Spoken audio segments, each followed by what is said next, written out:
In this video, we're computing the moment of inertia of a solid cylinder, but this time the density is variable. So we're given this cylinder of mass big M and radius big R, and it has a total length of L. But the density, we normally use the Greek letter rho for that, is given by this function ks squared. In other words, the density is increasing quadratically from the symmetry axis out. And we're using that s to indicate distance to the symmetry axis. So as part of solving this problem, we're going to end up breaking this solid cylinder into nested thin cylindrical shells. So we're going to need this old formula for the moment of inertia of a shell. That's just given by mr squared, and I'll post a link up at the top to the video where that was first derived. And before we get into representing this thing by nested shells, here's just a quick reminder of the idea of density. So density is just mass divided by volume. Again, we normally use the Greek letter rho for that. And you can always turn that around and say that mass is density times volume. Now notice that expression only makes sense if the density has a well-defined value over an entire volume. And that's not the case for us with this cylinder because the density is changing with radius. And that's actually the motivation for breaking this thing into thin cylindrical shells. So if I bring in a representative shell real quick, that's a thin cylindrical shell with a wall thickness of ds and a radius of s. And the entire volume of that shell is located at one specific value of s. And this means the density is actually well defined within that volume. So we can find the mass of the shell, we call that dm, by just taking density times volume. So we start working on this expression for dm. That's going to be the density multiplied by the volume contained in that shell wall. Well, that's an infinitesimal volume, so we're going to call that dv. Now the density part is easy enough, that's k times s squared. But what about dv? I need the volume of material contained in this curled up shell wall.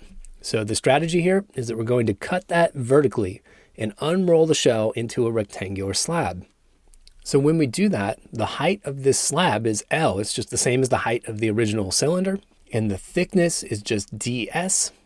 And then the width of this thing is a little bit tricky. That corresponds to the original circumference of the rolled up cylindrical shell. Well, that's just 2 pi times radius, and the radius was s. So when we unroll it, we get a width of 2 pi s.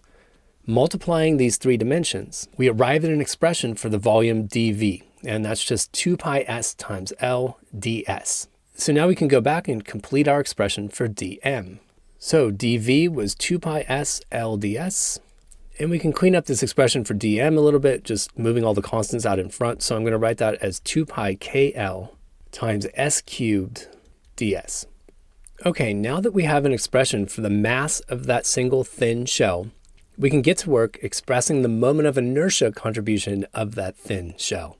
So because that's an infinitesimal contribution, we call it di, and we just plug into this formula for the moment of inertia of a shell. The mass of our thin shell is just dm. And the radius of it was s. So I end up with dm times s squared. So all I have to do is multiply this expression for dm by s squared, and that turns the s cubed into an s to the fifth.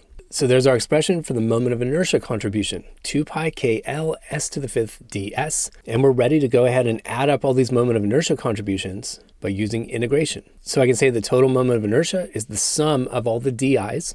This is what integration does. It's just a summation device for infinitely many infinitesimal contributions. And as I plug di into the integral, I'm going to move all the constants out in front.